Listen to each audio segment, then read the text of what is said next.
Okay. And then I decided, let's watch NWA World Championship Wrestling from 1986. What could be better? Not the Urban Wrestling Federation, as it turns out. Oh, come on. So we went from the UWF, which we've discussed in great detail, to the opening of this show, which is just skydivers, fireworks, and country music. God, it was way too brief. It's such a great video. It was so funny because we literally had just finished watching the UWF with a crazy hip-hop video at the end. And then we go to country music and a guy coming out of a helicopter in a parachute down to the Great American Bash. So Tony Schiavone ran down the Bash shows. He looked like Dalton Castle if he'd cut all his hair He did, off. actually. Didn't he? Yes. He plugged... this show aired on a Saturday, of course, as they all did. Although it was not taped... This is actually big news. We should start there. This show was not taped at the studios in Atlanta. This show was from aired on July 12th, and it was all put together from matches shot of the Bash show in Raleigh, North Carolina on the 6th, I think. I think we saw almost that entire show based on the results. I'll talk about the results here in a minute. It's very important. This aired on a Saturday, so they're plugging the Bash show for that night, featuring Ric Flair versus Dusty Rhodes at the Gator Bowl. Jim Crockett came in, said the tour had been a huge success. We're going to have results for fans throughout the show. I want to let you know now, there's a new bald-headed geek. That was awesome. So Jim Cornette was in to co-host the show. Warlord versus Gene Ligon. Can we mention that Cornette was wearing the same hat that Crockett was wearing last week? Did you notice that? He was, wasn't he? Yeah. I didn't realize it until now. I knew he had a hat on. He must have watched it and just went, I can't believe this fucker wore this on television. Yes. I'm going to wear it next week. That's right. So this is the show. As you remember, about 3 months ago, I talked about how I'd had to rehook my equipment and check to make sure everything was working. This was the random NWA show I pulled up. I cannot believe my eyes when this match began. First of all, the Warlord. Now, we reviewed him on the show recently, but he's huge. He has a terrible haircut. And that's it. I bet you anything that in 5 years, when Japan can really create a lifelike robot, it'll be a better worker than this Warlord. Entirely possible. He was horrible. He was atrocious. I'm more impressed, though, by the venue. If anyone can please tell me what building they ran in Raleigh, North Carolina, I'm convinced it was the Hall of Doom. Because they had windows on the outside, but they were all shaped like big, giant eyes. And you could see people in the very upper deck standing up in silhouettes, because the show began in late evening. And you can see you can see the back row standing up. It was the very unique venue, very unique atmosphere for this show. That's for sure. Cornette noted, big guys like the Warlord are usually dumb because they were smart. They wouldn't just lift weights all day. And Warlord won with a power slam in less than 30 seconds and still was totally blown up. Yep, this was hideous. Not everything was better in 1986. No, the Warlord was worse. Cornette interviewed Ric Flair, who said the hardest part of defending the title against Dusty would be deciding which woman he was going to take home afterwards. Yeah, let's talk about what really happened here. Ric Flair said his biggest challenge tonight was trying to decide which woman he was going to take to the Holiday Inn for a solid fucking later. Because Ric Flair's motto is, in fact, money, power, respect, and bitches. It really is. He would have fit right in with the UWF. Oh, absolutely. Absolutely. Him and Melly Mel should have run opposite factions. And he said he was the greatest champion of all time, which is also what a UWF guy would say. Cornette interviewed all the horsemen together. Ole said Cornette suggested they would do an 8-man tag later. Ole said that'll never happen. There's not enough money in the world to find 4 men willing to face us all at the same time. Tully lists all the men they've beaten, like Dusty and the Rock and Rolls and Ronnie Garvin. Arn says, we entered the Bash with all the gold. We've still got all the gold. We're leaving with all the gold. And Flair ensures all the ladies watching, when you talk about the 4 horsemen, there's no geldings, only studs. Wow. This is the best faction ever. Well, yeah. I can't say that enough. This is not news. It's not like someday we're going to look back and go, fucking League of Nations. I know it's God, not they news. were a great crew back in the day. I know it's not news, but honestly, this incarnation, to a big degree, it is news to me. I see. Because I didn't start watching until Luger was around. Oh, my God.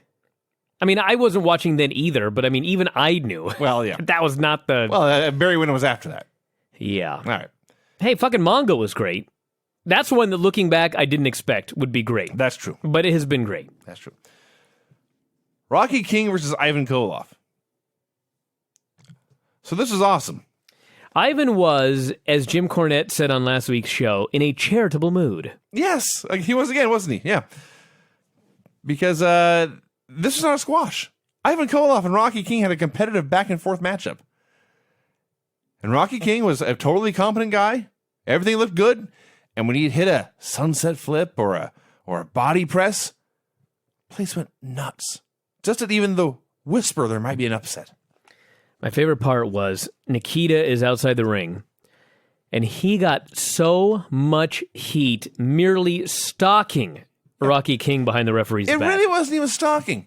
He just walked up and stood there with his hands on his hips. Well, he was kind of inching towards the guy. I would consider this stalking. But one way or the other, I thought, he's not even going to touch the guy, and the plate's just going to go crazy. But he did, in fact, give him a double sledge. One axe handle, threw him back in. Ivan misses a knee drop. Rocky makes a big comeback, starts working the leg. This is the night of Rocky King's life. And finally, Ivan cuts him off. He lays him across the middle rope and does the seat of splash on him like Big Boss Man used to do and Jeff Jarrett used to do. Then he pinned him. Yeah. Never seen anyone pin with that move before. I kind of felt a little bit for Rocky King here because time after time when it was his turn to win on Ivan Koloff, as they said back in Portland, winning on him, a lot of times he'd just freeze. And I didn't know what to do. yeah, it's because Ivan was the veteran, and he called it in the ring, and so he would like tell the guy to fire up, and so the guy would fire up, but because Ivan's the veteran, you don't know what your boundaries are. You know what I mean? Yeah. This happened to me all the time in matches with Buddy, like. He'd be chopping me in the corner, and he'd go, spin me around, which I knew meant spin him around and give him some chops. But then he wouldn't say anything. And I'm like, the fuck do I do now? Do I drop Should I him? just grab this guy and suplex him? Is he going to get mad? Like, what the fuck do I do? It happened to me all the time. This happened to Rocky all throughout this match. Yeah. Waylon Jennings said he was looking forward to the bash, and they showed a skydiver again. I don't recall. I was around in the 80s, but were skydivers that popular? I don't know, maybe. Apparently, it's the biggest thing in the world to see a skydiver. You know, this has nothing to do with anything except airplanes and skydivers. I was reading a book about D.B. Cooper, the hijacker. Yeah. And of course, it's a very, very, very famous, everybody knows the story of D.B. Cooper. But I was reading a book about him, and it was talking about like the early 70s. There were like hijackings of airliners every single week, sometimes multiple times a week. When's the last time you heard about a hijacker? 9/11? It's been a while. When's the most recent hijacking since then? In the 70s, it literally, because you just had to walk across a tarmac and get on an airplane, there were planes getting hijacked on a weekly basis. That's crazy. Anyway. They showed highlights, well, the end. They showed the finish of Jimmy Valiant versus Shaska Watley. The ref is out. Baron Von Raschke in blue jeans hits the ring. Raging Bull hits the ring. Everyone's brawling. Shivani let us know this was a hair match. And somewhere in this melee, Jimmy got a hold of the Baron's loaded glove. He knocked Shaska out. He pinned him. And you will not believe the reaction of these fans. Oh, yeah. Oh, my God. I'll have more to say about that later. So will I. So Ron Garver and the Rock and Roll Express came out. They held Shaska, and they all helped fight off Paul Jones and his crew. And Jimmy took Shaska. You know what? He did, in fact, make him a bald-headed geek. He sure did. He did so much better than I did shaving you. I haven't seen a lot of head shavings, but they're not rare in any, in Mexico. And I've never seen one this good. And then he vowed that Paul Jones himself was next. And they went back to Giovanni, who let us know that, in fact, Jones' hair would be on the line in Greensboro. Magnum TA cut a promo, forehead all scarred up. He admitted he was down in this best-of-7 series against Nikita, but he liked Insurmountable Odds. He was coming back for more. Ron Garvin versus Black Bart. Black Bart is the NWA Mid-Atlantic heavyweight champion. Yes. Black Bart Yeah. is the NWA Mid-Atlantic Heavyweight Champion. Believe he won this from Landell. No, he won it from, the fuck's his name? Right. The skinny guy. Sam Houston? Yeah. Is that it? Okay. Yep, he won it from Sam Houston, if I recall. But anyway, they talked about the Mid-Atlantic Heavyweight Champion making a rare television appearance. Like, it's fucking Black Bart. They're acting like Elvis is coming into town. Yeah. So, we've seen a lot of Black Bart. Neither of us has ever been terribly thrilled with him. Black Bart was really good here. Ron Garvin and Black Bart had a very fun match. It was all punches and headbutts. Garvin made his comeback, and Tully Blanchard and J.J. Dillon ran out, so you knew trouble was coming. So Bart tries to cover with his feet on the ropes, but the ref catches him. So, of course, that pin doesn't count, but Bart knows he's got Garvin in trouble. And he cranks up the intensity. And he's working Garvin over in the corner. And Garvin can't get his hands up. Garvin can't defend himself. Garvin's going from corner to corner, trying to find a safe haven, but he knows he's in trouble. And then finally he's able to hit one kick. He makes a cover. He puts his own feet on the ropes, and the ref counts 3. Ron Garvin had to cheat to beat Black Bart. Well, it was poetic justice. It was fighting fire with fire. So he makes the cover, he runs away, and Bart and Dillon and Blanchard are all outraged, but the fans were elated. Now, did they explain why Ronnie Garvin is not the new NWA Mid-Atlantic Champion? Was he unranked going into this match with Black fucking Bart? Did not warrant a championship match. Wow. You know, he just fire his manager. Dusty Rhodes cut a promo hyping up his title match that night against Flair. Listen, you've been very critical of Baby Doll. I think all women are beautiful, so I, of course, have not been. But whoever did her fucking makeup here, this was the worst makeup job I've ever seen on a person. She looked like a clown. That's not even a joke. Mm-hmm. Like, she had so much, what do they call it, rouge? I don't know if it was rouge or mascara, but her cheeks were completely different color than the rest of her face. It was and weird. It was not a color that should ever be found on human skin. No, it was very, very unflattering. I don't know what happened here. So Dusty said no matter what Oldie said, he was not retiring this year. He's wearing a t-shirt with a cartoon caricature of himself on it. It's the best I can say is a caricature. It looked nothing like him. It looked like fucking Sid. It looked like Sid Vicious on Dusty Rhodes' shirt, but it said Dusty. Yeah. Mark Fleming versus T. Joe Khan. Oh, my God. Number 1. T. Joe Khan here is spelled capital T-E-I space, capital J-H-O space, capital K-H-A-N. That was important enough to point that out. So for about 30 seconds here, he was my favorite wrestler. Overselling everything. There is no individual that has ever spent more than 1 week at Landstorm's Academy that sells worse than T-Joe Khan. But by worse, you mean better, though, right? No, he was so bad. He was terrible. Now, here's the thing, I can't though. believe he didn't take flight the way he was waving his arms for everything. Here's the thing. At least that was funny. Because then he went on offense. Oh, my God. Holy God, this went forever. Rock and Rolls were in a bunkhouse match later. Cornette asked what kind of gear they'd be wearing for this bunkhouse match and suggested it would be Reeboks and Izods. 80s. Fleming made a comeback. Khan used a front face lock. This match sucks. And T-Joe won with a power slam. All right, I'm going to jump forward here because I got to talk about something. We're going to get to the Road Warriors and the Midnight Express match here in a bit. That's fireworks, by the way, if you guys can hear that. Yeah. The fans in that Road Warriors match were absolutely fucking out of their minds.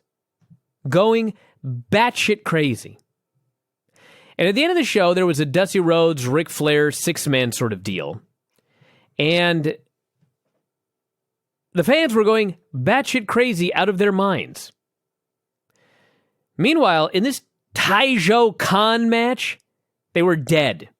Yes. How many times when we're watching Raw has the crowd died in the third hour and the excuse is always, well, the show's long. The fans are tired. How many times have we heard that? Many. Okay.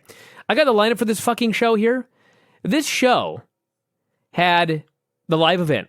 The Warlord versus Gene Ligon, Ivan Koloff versus Rocky King, Ron Garvin versus Black Bart, Tijo Khan and Mark Fleming, Wahoo versus Tully Blanchard, Road Warriors versus Bob Eaton and Dennis Condrey, and then the main event, which we're going to talk about. All of that was on this show that we watched here tonight. This show went more than 3 hours, and these fans were losing their shit in the third hour. But they weren't losing their shit in the second hour when Tijo Khan was out there having a shitty match. My point of this is, when people die in the third hour, it's because something's on TV they don't want to see. Yeah. It's not because they're fucking tired. Solid point. Cornette cut a promo on the Road Warriors, Rock and Roll as America's Team, the Warlord, and Baby Doll. Shivani interviewed the Rock and Roll Express. Robert Gibson suggested he might defeat Ric Flair and win the World Heavyweight Championship. I laughed. Then Morton cut his promo. It was, of course, much better. Said as soon as the Bash Tour ended, the Rock and Roll Tour would start. They had all the fans in their corner. Tully Blanchard versus Wahoo McDaniel for the National Championship. This match was so awesome. And it wasn't even really because of anything they did. It was just how they carried themselves. Every step they took, every look they made, everything in their body language and facials let you know this was important. And there was an air of gravity and intensity here that is missing from almost everything in WWE this entire year. It was all Wahoo working the arm, stopping occasionally to throw chops. Tully ended up bleeding, just some old wounds opening up. He tried the slingshot suplex, but he was too far from the ropes. This allowed Wahoo to hit a suplex of his own, started his comeback. Until he lured him to the floor, cut him off, threw him into the post. So finally, Wahoo goes for a cover. JJ Dillon puts Blanchard's foot on the ropes, which breaks up the pin. Wahoo starts to argue with the ref. JJ passes Tully a foreign object. So Tully hits a weapon shot, he makes the cover. The ref counts 1, the ref counts 2, and there's Ronnie Garvin to stop him from counting 3. Place goes ballistic. Unbelievably ballistic. Tully tries to get the weapon again, but this time he drops it like a fool because he's the heel. And the ref sees this and immediately calls for the DQ. Big brawl breaks out. Tully is able to drop Garvin with these slingshot suplex and bailed. This all ruled so much. There was a spot where Wahoo hit an atomic drop and a chop, and the people bought the chop as a finish. Oh, yeah. That was awesome. I loved here that nowadays, if you did a finish like this, it would be hated. But back then, even though the babyface did not win the championship on the DQ, the fans cared enough about justice Yeah. that they were not unhappy that he did not win the belt. I mean, they may have gone home and been kind of, man, I wish he would have won the belt. But they were so happy that the babyface achieved justice that it was okay he didn't win the belt. He got his hand raised. He won. And winning and losing matters. Tully lost, Wahoo won. People that listen to these shows but don't actually go back and watch this stuff and have never gone back and watched this stuff, I really urge you, if you have the WWE Network, to go back and watch this. We're not making this up. No. Like, in 1986, the way that they booked these shows here, before it all fell off a cliff later, was the fans, he won on a DQ, and he didn't get the belt. But because the heel, his cheating had been foiled, and the babyface justice had been achieved, they were happy. And I'm not just talking like they cheered. They screamed so loud, like my television shook. It was amazing. When the Midnight Express and the Rock and Roll Express, or Midnight Express and the Legion of Doom are wrestling later, you've never heard anything like this. No. There has never been a reaction on Raw that I can ever remember. Ever. That's like the reaction in like 3 of these matches here tonight. Yeah. It's outrageous. Koloff's got a promo on Magnum. He said Magnum was a proud American who believed he could come from behind to win, but he couldn't. Nikita was going to win. Nothing Magnum can do about it. Then Ivan said, we're going to take the Road Warriors in Jacksonville, slap the paint off their face, and toss them into the Pacific Ocean. That's quite a toss. Sam Houston versus George South. Sam Houston's gotten a lot better over the last year. Yeah. It was a very basic match, lots of headlocks and head scissors. George South was the Dash and Dawson of this era. Guy who very talented, very technically sound, and no star power. And he belonged at doing matches, like this with Sam Houston. So eventually Houston with the Bulldog. The only negative about this, and this may surprise people, I'm a huge fan of Jim Cornette, but after more than an hour of Jim Cornette's motor mouth announcing style, I was tired. Yeah, it's like having Granny on the show. It was. He just kept going. Goes and goes and has so much energy that it makes you tired. Yeah, it drains you. So, Midnight Express versus the Road Warriors. They did the most basic high spots early. If you can even call them that. And the fans, they were so out of their minds that it was one of those rare times where I watched it and it was like, I would love to wrestle again. Yeah. But then, after about 30 seconds, you realize it ain't like this. No. It's never going to be like They this. wouldn't cheer for me like they cheer for the Road Warriors in 1986. It's not like this in PWG where the fans love and support everything. Yeah. There's nothing like this in terms of reactions. I can't think of anything anywhere that has reactions like this. Maybe like an Atlantis match at the anniversary show when he wins, but that's about it. Yeah. There was a point here. And it was before the match started. The Midnights have come out, the Road Warriors have come out. And they cut to a camera on the floor. And the camera has a mic on it, and it's right there in Cornette's face. And it's picking up bits and pieces of what he is saying as he's giving his men a pep talk. But by and large, you couldn't hear him because he was drowned out by the fans. Even with the camera in his face, and no one had even done anything yet. So if you did watch this match, and you were to mute it, truth is, it'd pretty be a nothing, some kind of boring tag match. Without the mute on, with the sound on. Steve Austin at his peak never got a reaction like this. Ever. The Rock never got a reaction like this. You don't understand the passion and the energy and the elation people had when the Road Warriors did anything positive. Everyone jumping up and down, leaping to their feet like a religious experience for the Road Warriors. So, finally, the finish was just the Road Warriors making their comeback. And Cornette blatantly hits one of them with a racket shot for the DQ. Title-saving DQ. So this leads to Paul Ellering chasing Jim Cornette around the ring. Cornette is running for his life. When he passes his bodyguard, Big Bubba, he stops and turns around to look at Ellering. This gives Baby Doll the opportunity to run up and punch him in the back of the head. Oh my God. The sun supernovaed. I understand. I mentioned this building, how it looked like the Hall of Doom. And the reason we've never seen it since, it was leveled. They blew the roof off when Baby Doll punched Jim Cornette in the back of the head. I can't express. No, it's crazy. You don't understand. You don't. If you didn't see it, if you weren't around then, you don't know what fans used to do. It was ballistic. Do they do this in other sports? You're a sports guy. Like what? Like how can you compare this in 2016? What kind of sports moment has to occur for you to hear a reaction like we heard when fucking Baby Doll punched Jim Cornette? When a championship is won on a last-second shot, which happens in the biggest game of the year, maybe every 2 or 3 years, it'd be similar to this. We saw it 3 or 4 times in this show. Yeah. It just blows my mind. It is. It's yeah. You forget how Give everybody the date of this episode so they can go back, because I know people don't believe me when we're talking about this. July 12th, 1986. NWA World Championship. And it wasn't a massive on crowd. the network. No, it wasn't even a big crowd. It wasn't. It was less than 10,000 people.